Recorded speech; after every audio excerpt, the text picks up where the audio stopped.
The night was colder than usual, and the abandoned hollow asylum stood like a rotting monument on the edge of Ravenwood town. Locals whispered that no one who entered after midnight ever came back the same. Jake, a thrill-seeker YouTuber, had chosen this asylum for his Halloween special. His friends Mia, Ethan, and Clara hesitated, but Jake's excitement was infectious. "Come on, guys. We'll record, get millions of views, and be legends. What's the worst that can happen?" The gates creaked open as though welcoming them inside. The air inside was heavy with mildew. The flashlight beams barely pierced the darkness, always stretched endlessly, lined with peeling paint and rusting hospital beds. "Why does it smell like iron?"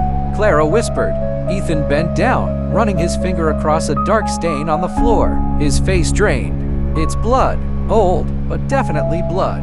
Mia grabbed Jake's arm. "Jake, maybe this isn't worth it." But Jake smirked into his camera. "The audience will love this. Keep rolling."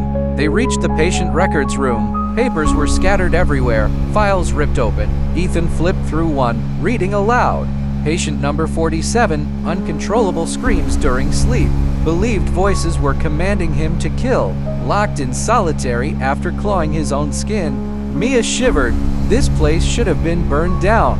Suddenly, a loud metallic bang echoed through the corridor. Everyone froze. The sound repeated closer this time. "Probably the wind," Jake said, though his voice trembled.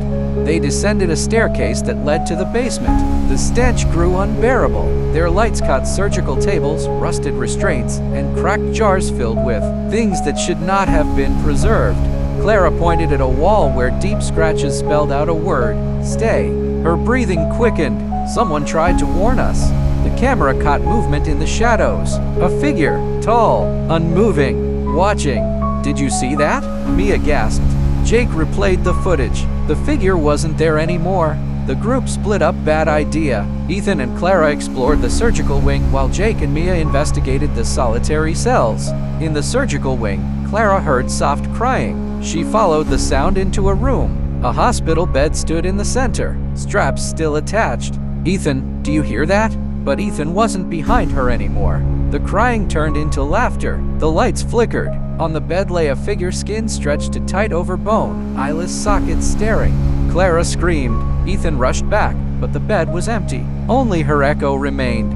Meanwhile, Jake and Mia entered a hallway lined with solitary confinement doors. They stopped at one labeled Room 13.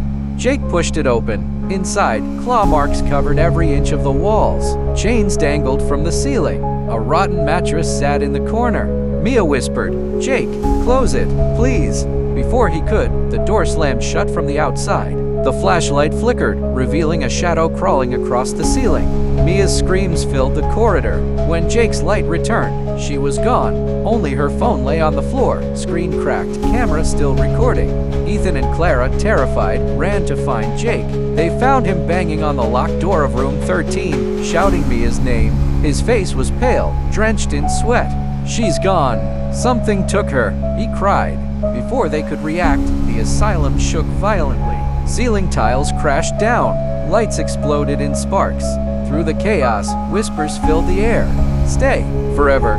They fled back toward the entrance, but the hallways shifted. Doors led to walls. Stairs ended in endless drops. The asylum itself was alive, trapping them inside. Ethan spotted an elevator door pried open. Maybe the roof. They squeezed inside. The elevator jerked violently before plummeting. When it stopped, they were deeper than the basement. This level wasn't on any map. The walls pulsed like flesh. Surgical tools hung from hooks, and in the distance stood rows of figures, patients in straitjackets, heads twisted at impossible angles, all facing them. The patients moved in unison, their feet dragging across the floor. Their whispers grew louder, overlapping into madness. Clara collapsed, covering her ears. "Make it stop." A towering figure emerged behind the patients, its face hidden under a surgeon's mask, eyes glowing red. In its hand, it carried a bone saw still dripping with blood. Jake, shaking, aimed his camera. "Oh my God, it's real." The figure pointed at him. The patients rushed forward. Screams echoed through the halls as they ran. One by one, the shadows dragged them away. Ethan's cry was the last Clara heard before she tripped and fell. When she looked up, the masked surgeon loomed over her. His voice was like nails on glass. Stay. Forever. Clara's screams cut off.